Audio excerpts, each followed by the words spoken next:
This is Cerebral Cinema. Movies of the mind. Cerebral Cinema and the WON Radio Network present to you Superwoman. Yes, Superwoman, the dynamic crime fighter. Superwoman, the champion of justice. Superwoman, who in truth is mild-mannered Chicago news reporter Emily Nesbacher. Now we bring you a world of adventure with Rocky Jordan.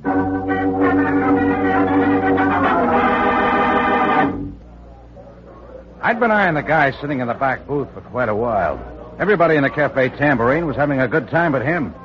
He was American, maybe 30, black hair, combed straight back. I thought I'd go back and say hello. He looked like a nice guy until I got close. Then I saw something in his eyes I didn't like. Fear. What do you want? What's the matter, buddy? Drinking alone, not good for you. I know what I'm doing. Oh, sure you do, but aren't you hitting the bottle kind of hard? Who are you? I own this place. Oh, then you're Rocky Jordan. That's right. You're an American. Right on 2 counts. That's why I came here, Mr. Jordan. This is really an American place, like Chicago or New York. I'm safe here. Safe from what? My name's Lint, Mr. Jordan. Maybe you better walk out and get some air. No. He's waiting out there. He was following me. I know I saw him. He's going to kill me. Kill you? Don't let him kill me, Mr. Jordan. Nobody's going to kill you, Lint. Let's go to the front door and take a look. No. Come on. I'll go out ahead of you. Lint acted like a nut that might cause trouble. I took him by the arm and led him up to the front door of the Tambourine. Outside, there was nothing but a cabbie and 2 girls walking up and down. Then suddenly, Lint pulled away from me. Across the street. It's him. I told you. Lint tore back into the Tambourine, running for the rear. I headed across the street and into 24 hours I'd never forget.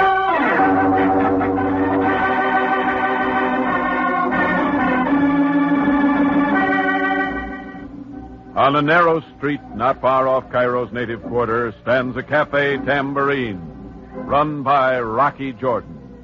The Cafe Tambourine, crowded with forgotten men, alive with the babble of many languages.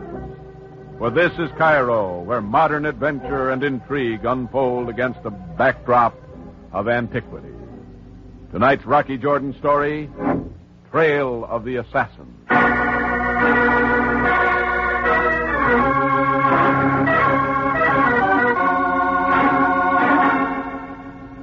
He was American. His name was Lint. He was hitting the bottle a little too hard, and he was using my tambourine for a hiding place. The usual formula for trouble. He swore somebody was waiting just across the street to kill him. I got Lint to the door to have a look, but he tore himself away and went back into the cafe. So I scouted the street alone. All I found was shadows cast by the streetlight. I checked the cabbie parked at the corner. Yes, sir. There was a man waiting a few minutes ago in the shadows. An American? I would not know. He wore a black coat as though he was cold. He kept coughing into a handkerchief. Yes. That was all the cabbie could give me. So I went back into the Tambourine. Chris, my bartender, said Lint had gone out the back way through my office. I don't like wild men running around my place, so I went after him. I just opened the office door when I saw Lint stumbling toward me from the open alley door. He suddenly fell into my arms, pushing me back into the cafe. Then he slid to the floor, face down. That's when I saw the orange handle of an assassin's knife, pinned between his shoulder blades like a flower. I had Chris lock the doors, then phone police headquarters. 10 minutes later, who should show up but Sergeant Greco. As I see, stabbed in the back. Murder, of course. Good deduction, Greco. Now, where's Captain Sabaya? Captain Sabaya is in Alexandria. I am in command during in his absence. You mean in charge? The man was killed here in the Cafe Tambourine? No, out in the back alley. He stumbled in here after. Very well. Where were you, Mr. Jordan, when the man was murdered? Sergeant, I saw it all. There was a fight. This man... Mr. Jordan? Just him. He was throwing the man out. The man broke away running. They went to the alley. The poor dead man fought his way back toward the light. Thank you, my friend, for this information. I saw it all. I will testify for the usual fee. Delighted. Look, Greco, you're going to take the word of a... For the moment, you may consider yourself in my official custody, Mr. Jordan. You better get it straight. Back in my office. As you wish.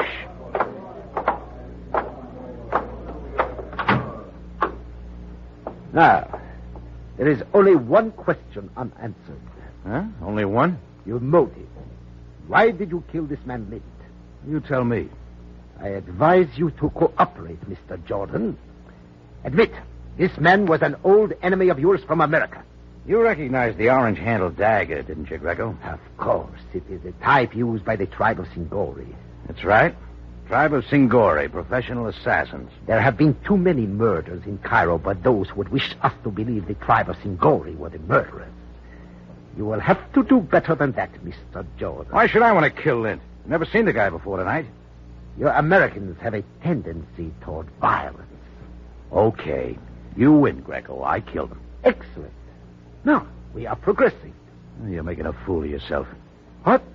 If I was going to kill a man, would I do it right outside my cafe with everybody here? In a rage, yes. Then pull him back into the light?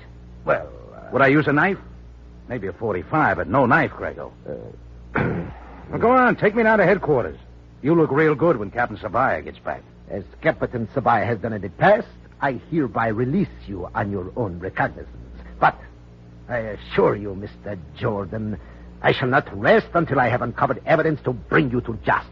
Oh, what a brain. Also, your Cafe Tambourine will be declared off limits and closed until this affair is settled to my official satisfaction.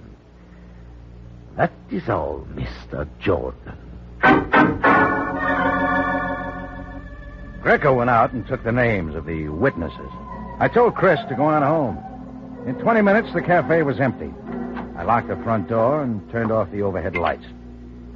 There was a spilled drink on the piano. I picked up the glass and set it straight. Sat down. It'd be in the papers tomorrow with my picture. All about Lint's murder in the cafe. It's bad for business. Business? There wouldn't be any until Greco pulled down his official stickers. Lint had been an American. Funny I hadn't thought about home for a long time. Yeah, it had been a real long time.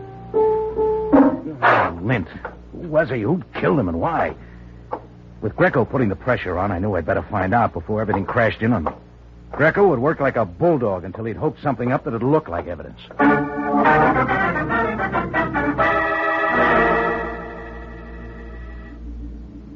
The next morning, I went to Mustafa Bey's shop down on the bazaar.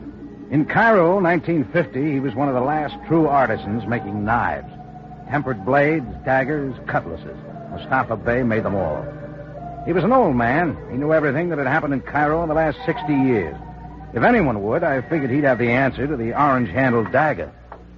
Effendi, you wish to buy a blade of truth. Sorry, Mustafa. Oh, Jordan, sir.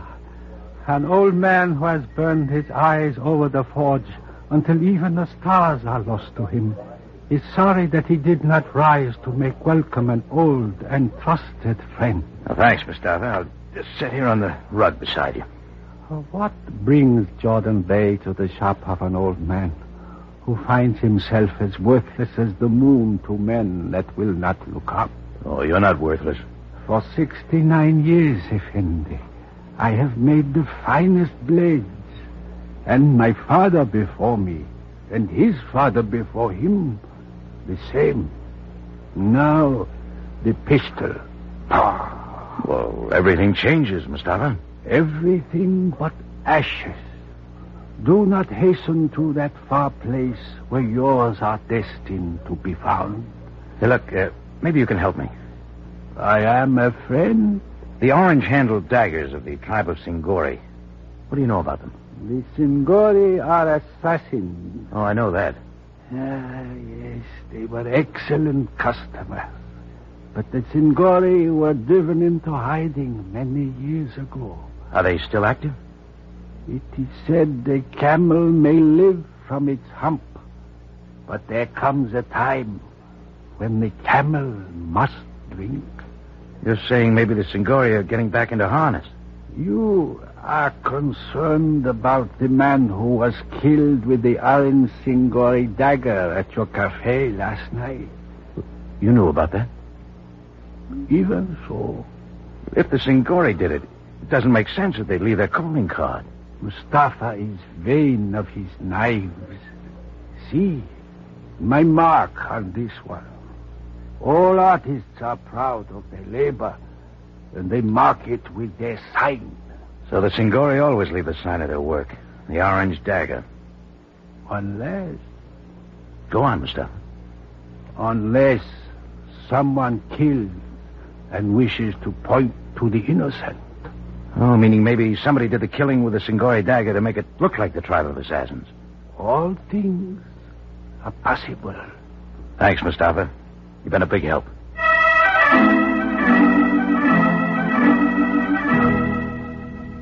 Now, the first thing I had to do now was to get a lead on who wanted Lint knocked off. I made a few telephone calls and found Lint's hotel, the Du Nord. I grabbed a cab and was there in 10 minutes. 50 piastres talked the room clerk at the Du Nord out of key 416, the one to Lint's room. I went upstairs. Lint's room was a mess. It looked like Greco had been there and taken a close look around. But maybe Greco had overlooked something. He had.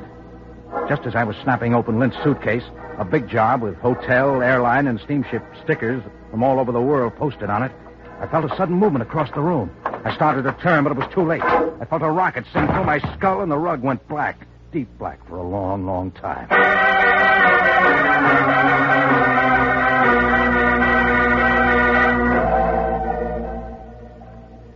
Are you all right now? When the rug began to lighten Here, up, I'll put this cold rag I found I on was for looking you. at the ceiling. Isn't that better? Framed by the ceiling was the face of a woman. Red hair hanging down, almost touching my face. Can you hear me? Green eyes, cool against a Oh, creamy yes, you tan. She was young. There, now isn't this better? I'm supposed to say, where am I? You're in room 416 at the Hotel du Nord. I don't get around much anymore. Ooh, Here, let me help you up. thanks.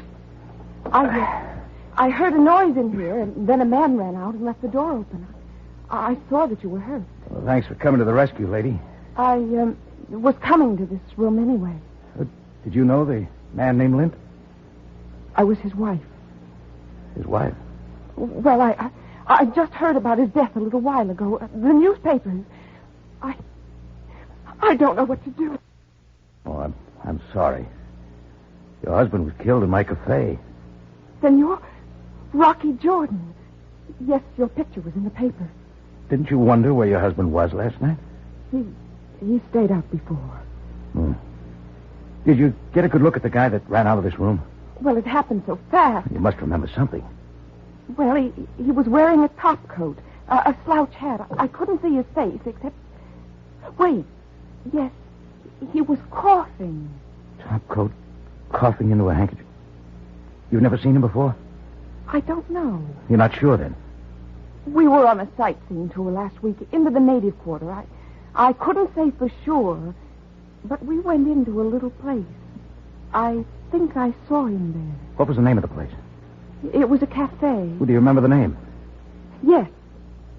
It was the cafe of the Singori. I told the redhead to sit tight until she heard from me. Then I raced for the elevator.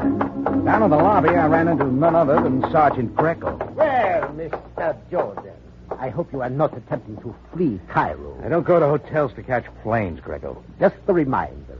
Hamoud, commandeer the elevators. One moment, Greco. Sam, am I glad you're back. Oh, Captain Sabaya, you have returned from Alexandria. As you can see, I was told you had followed Jordan to this hotel, Greco. Following me for information, Greco? Jordan, I have just heard of your part in this unfortunate affair. Just an innocent bystander, Sam. Yes, of course. You make it most difficult, Jordan. Things are tough all over. Why are you in this hotel? I heard it has a good rumba band. He came here to enter the room of the murdered man. Have you been upstairs, Jordan? Yeah, I took a look around. You see, Captain Sabaya? But Greco here made such a mess of the room, there wasn't much left to see. You are wrong as usual, Mr. Jordan. I made notes concerning the location of all articles, but touched nothing. Awaiting the return of Captain Sabaya. You better go take another look. Things have changed since you were up there. Sam and Greco started for the elevators. I went to the hotel desk to ask a question, but I got the wrong answer from the clerk. There must be some mistake. Mr. Lint registered as a bachelor. there was no woman in his room. So, Lint wasn't married. The red-headed girl had lied. She was likely the one that had turned Lint's room upside down, looking for something. And she was likely the one that had tapped me on the head, too. She'd been in the room when I opened the door, hadn't had a chance to leave. She didn't want to get caught there, so she'd sat me. But why had she stayed? She could have run away while I was knocked out. Then it hit me. She'd worked real hard to plant the idea of the coughing man in the black slouch hat, like the one the cabbie had seen across from my tambourine the night before. She'd also mentioned the Cafe of the Singori. There was only one place to go now, deep into the native quarter, to the Cafe of the Singori. It could be a front for the headquarters of the assassin tribe.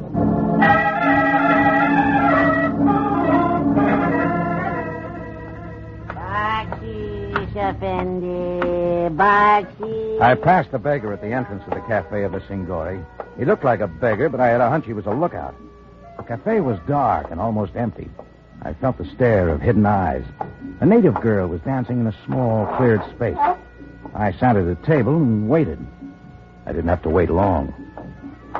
Rocky Jordan honors the house of Singori. That puts you one card ahead. You know me, but I don't know you. You the head man around here? I am Hakim, a simple waiter, Effendi. Sure, real simple. It is my profession. I have heard many things of you, Mr. Jordan. I hope they are all true. Believe half you see, nothing you hear. Estimable. It is a saying from a book of wisdom. Oh, it's a saying from 7th Avenue. Hakim considers it an honor to serve the wise Rocky Jordan. Oh, not so wise. I didn't come here for refreshments, Hakim. Oh? I can see you're real surprised. Perhaps Jordan Bey would care for company at his table. A man was killed in my cafe last night, Hakim. How unfortunate. Yeah, he thought so. Name was Lint. Ever heard of him? Englishman? USA. We do not get tourist trade so deep in the native quarter. They become fearful before they have penetrated to the Singori. Maybe you know a red-headed woman, about 25. Creamy, tan, green eyes. Ah, that is beyond Hakim's hope of heaven. You had a customer here, maybe a week ago, an American, middle-aged, wears a black slouch hat, coughs a lot. Maybe he bought a little, service. I do not recall such a man, Effendi. But surely Rocky Jordan knows. The day of the tribe of Singori being hired as assassins is in the past. What kind of a knife are you carrying, Hakim? Inside your robe? None, Effendi. Well, let's take a look. Yeah, just like I thought. It's necessary for Hakim to protect himself in this low place of employment. 8-inch dagger. But you will notice, Effendi, the handle. Yeah, it's not orange. As I have said, the day of the assassin, alas, is over. All of you, it is all right. Sure, Hakim, sure. Effendi, listen. I must be careful here. Such a man as you have described has been seen in the quarter.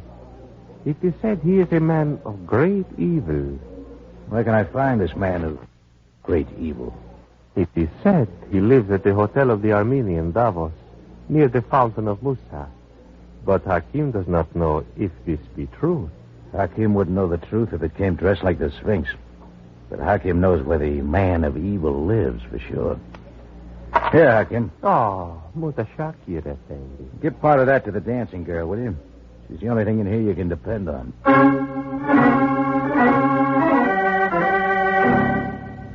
I had an idea if I was ever going to get my cafe open again, I'd better see the man of evil. I got to the Armenians' hotel by the Fountain of Musa about sundown, spread enough bakshish on the fly-specked front desk to get a straight answer, then walked up to room 237, the room of a man who had registered as Rufus Glanders. So, you are Rocky Jordan. Come in, Mr. Jordan. I've been expecting you. You're Rufus Glanders? I am called that. Another American. San Franciscan. Well, just why were you expecting me, Glanders? Lint was killed in your cafe last night.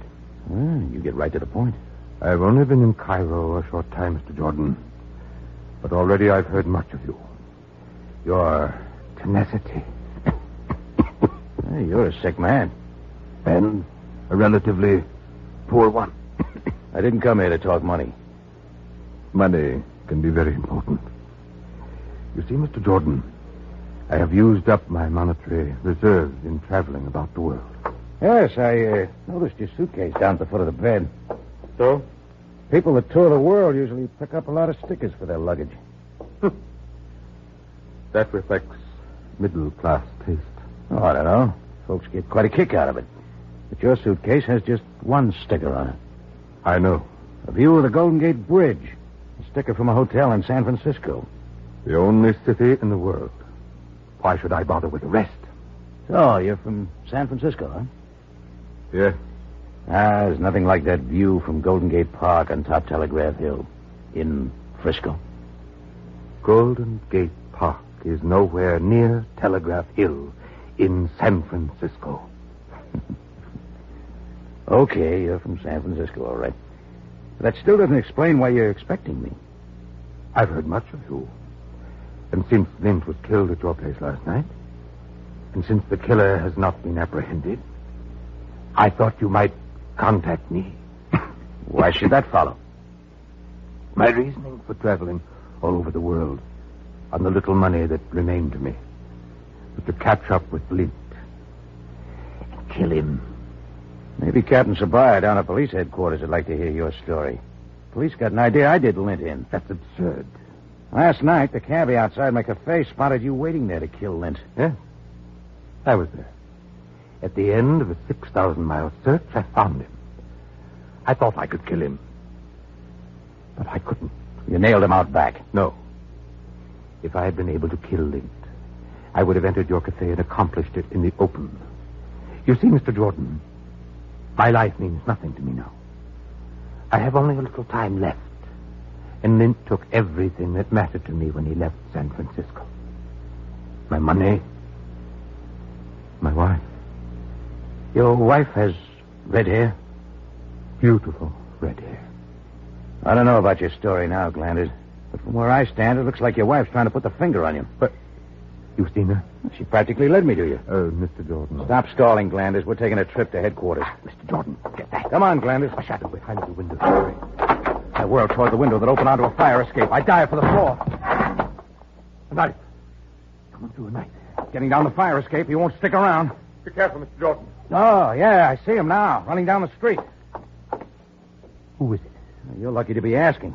That knife was for you, Glanders. Went into the sofa, right up to the orange handle. But who threw it? Who was he? A guy named Hakim. A guy who's got a lot of answers. Answers? But it's too late to follow. No, we don't have to. I know just where you and I are going to find him.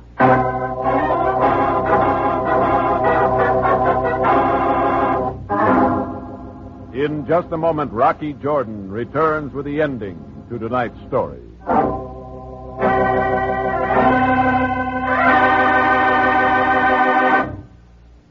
What is the war news today? Whatever it is, you want to help, don't you? Well, you can do something very important. You can contribute a pint of your blood every 3 months through Red Cross. Again, Red Cross is the official agency to collect blood for the armed forces when and wherever needed. That need is now. We must build up a blood reserve, and we must continue to take care of the day-by-day needs of our community. If you are a normally healthy person between the ages of 21 and 60, will you call your local Red Cross and make an appointment for a blood donation? Call your local Red Cross.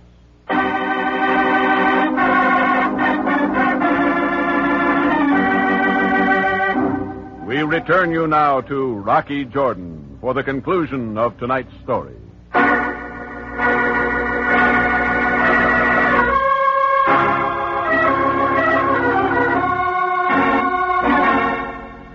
I headed out of the hotel room with Rufus Glanders in tow.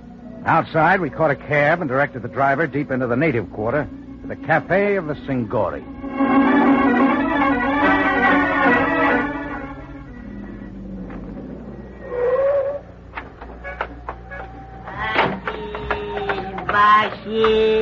The native watcher was still at the door as we went inside. This time I didn't take a table, but barreled on through into the back. That's where I surprised Hakim in a small cube-like room. Huh? Oh, You are us again, Jordan, sir.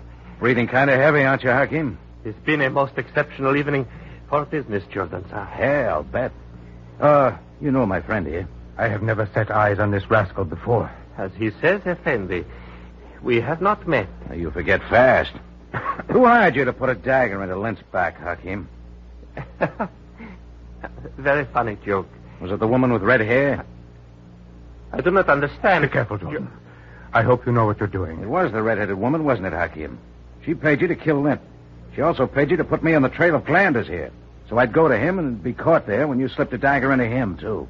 I was to be the fall guy. What manner of lie is this? She knew the police were already suspicious of me. And that'd be the payoff. Rocky Jordan, caught alone in a room with another dead American. Your funny story makes me laugh. Maybe this'll make you laugh, Hakim. I think the woman's here, in this cafe, right now. No, she is not. I'm so sure I'm going to call Captain Sabaya and have him search the place. No, you cannot do that. He'll make her talk. You know what she'll say, Hakim? She'll say, I paid Hakim the assassin 100 pounds to knife Lint and another 100 to kill Glanders. No, lies. Careful, Jordan. He's dangerous. Hakim the assassin. No, she will not tell them. Hakim took off like he knew where he was going, and he did. Before I could move, I heard a noise in the hallway, and a woman stumbled into the room. It was the redhead, and she was wearing an orange corsage pinned over her heart. The orange handle of a Singori dagger. Just then, Captain Sam Sabaya came in with about 10 men. One of them had Hakim by the neck. Let me go, let me go. Hey, you got the right man, Sam. The woman is dead? Yes, she's dead. How'd you get here? Must I not always follow you to trouble, Jordan? Well, she was asking for it, Sam. She was hiding out here. I'd spotted her in Lint's hotel room, and she had the idea that Glanders here was after her to kill her. Glanders? Who is he? I was her husband. She hired Hakim No, to kill Lint and Glanders. When I got mixed up in it, it looked like a good idea to make me the fall guy. I will have to have more information.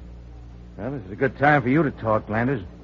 Well, when Lint left San Francisco, he took nearly all my money, ruined my business. He took my wife with him, too. I followed them all over the world. I was going to kill them. But when I caught up with them here in Cairo, I found I couldn't kill. I also learned that Lint had thrown her out without a dime. Reason enough for a woman to hire an assassin to kill him, Sam. She probably got the lead of the Singori on a sightseeing tour. Oh, but you were lucky, Glanders. You were next on her list. She was going to make sure you didn't catch up with her. Lucky? I suppose. I put the pressure on Hakim here, and he killed his client so she wouldn't be able to testify against him. No, Jordan, no. That's when you walked in, Sam. Jordan, is it possible that you will ever leave the matter of justice to those in authority? Oh, hold it, Sam. Greco was out to get me. Oh, yes. I shall discuss this with him. Then I can open up the tambourine? At once, if you so desire. But I didn't so desire. I headed back to the cafe with Rufus Glanders, but I just didn't feel like opening up. It was kind of late, and we sat down at the bar, and I mixed a couple of drinks. Delicious drink, Jordan. Thanks, Glanders. May I propose a toast to the United States and to those of us who can never return. Why can't you go home? The matter of Lint's theft? He juggled books in the firm, making me appear to be a criminal. It was a personal matter, one which I do not care to explain. So you can't go back? No, I can't go back. That's tough. You know San Francisco? Oh, yeah. Yeah, I had a cafe there once. Looking down on the Embarcadero, night, with the soft lights of the ships floating up to you through the fog. Cable cars, Fisherman's Wharf. Post Street. Forest Park. Forest Park? But that's in St. Louis. Yeah. Yeah, I know.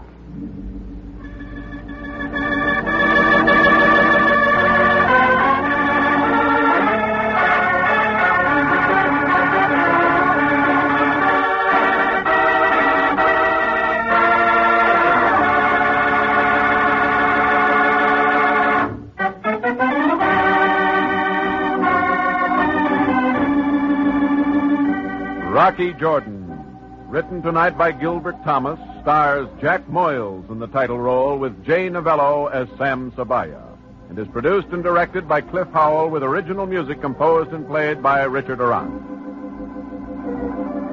John Jacobs speaking. Rocky Jordan is presented over CBS, the Columbia Broadcasting System.